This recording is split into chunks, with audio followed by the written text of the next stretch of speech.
Hello everyone, and welcome to my new setting. So if you've been wondering where I was the last month and a change, I bought a house. It's been a crazy journey. So why don't we just do a short vlog and I can show you where I live now and how I live now. And well, as you can see, I moved into the middle of nowhere, practically, um,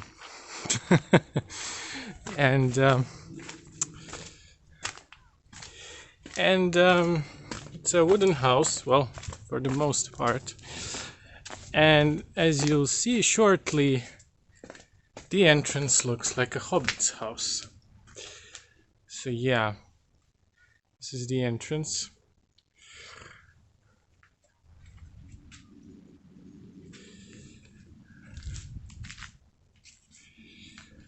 I'm gonna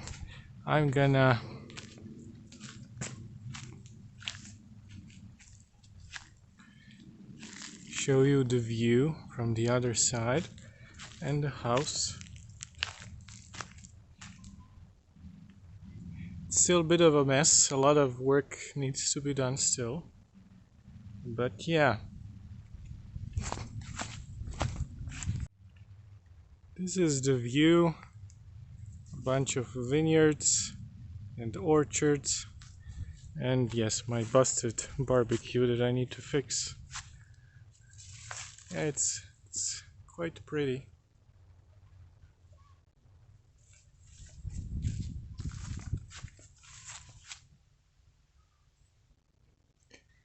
Oh, this is the view of the house from the outside.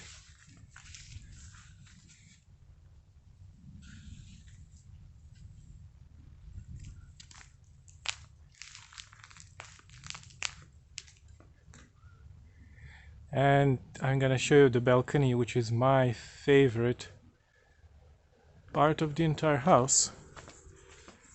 Fair warning, it's still quite a bit of a mess inside. Actually, kind of had a flood as soon as I moved in, but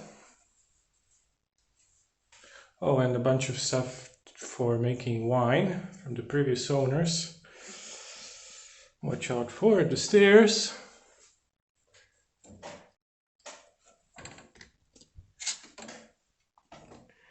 Whoop-de-doo. Oh, this is my new living room. My workstation, guitars, fireplace, because, well, it's all heated by fire. Of course, still a lot of work needs to be done, but doggy bed without the dog. Where are you, dog? Where are you, dog? There you are, dog. So this is a recliner chair that I got as a move-in present from my best friend. Thank you, Mihaela. And this is a place where I usually read. So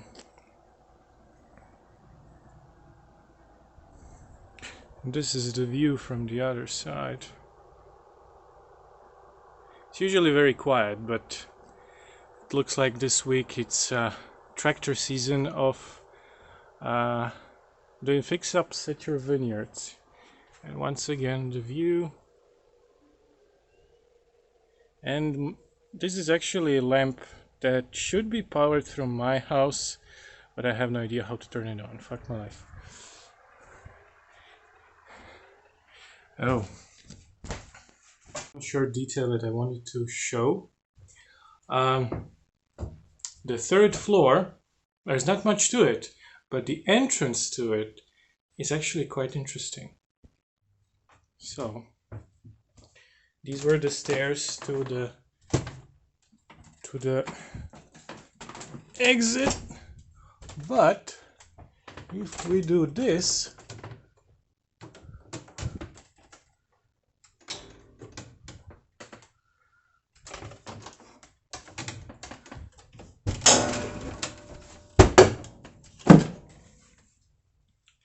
Then we get my bedroom. Whoa, that was loud. Yeah, so this is my bedroom. Like I said, not much to it, no furniture yet instead of this very loud, very large fan. But, you know, work in progress. Oh yeah, and this is an old record player that I found in a cupboard from Yugoslavian times. I think it's from the late 70s. So yeah, as you can see, it's just me, myself, and my dog Tara here, my faithful hound, and books. So, as far as the plans for the channel, expect more. Often, I do say it a lot, but expect more book reviews in the future, in the near future, that is, because now that I actually have my own place, I can do things at my own pace without fear of getting in someone's way when I'm filming, editing, even playing music. I can finally play my instruments loud enough and nobody even bats a lid because there's no one around. I'm the only one actually living here. Everyone around me are at best just weekend getaway visitors. So I don't actually have neighbors, so I truly live in the sticks. And as a kind of an end to this video, I wanted to recommend a book. It's not a novel. There's actually two books. Hold on, I'll get the second one.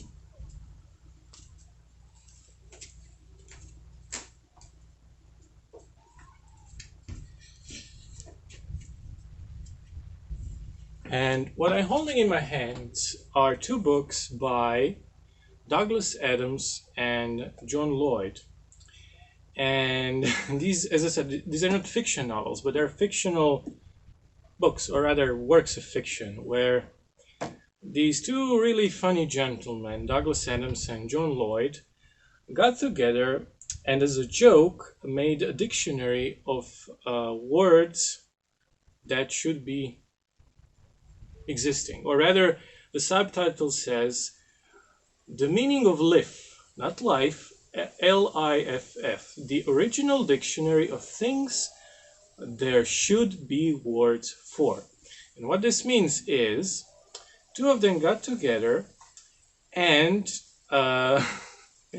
took obscure names of actual cities and villages and geographical locations and composed a dictionary of them, but used those names of obscure villages and such as actual terms for things that don't exist.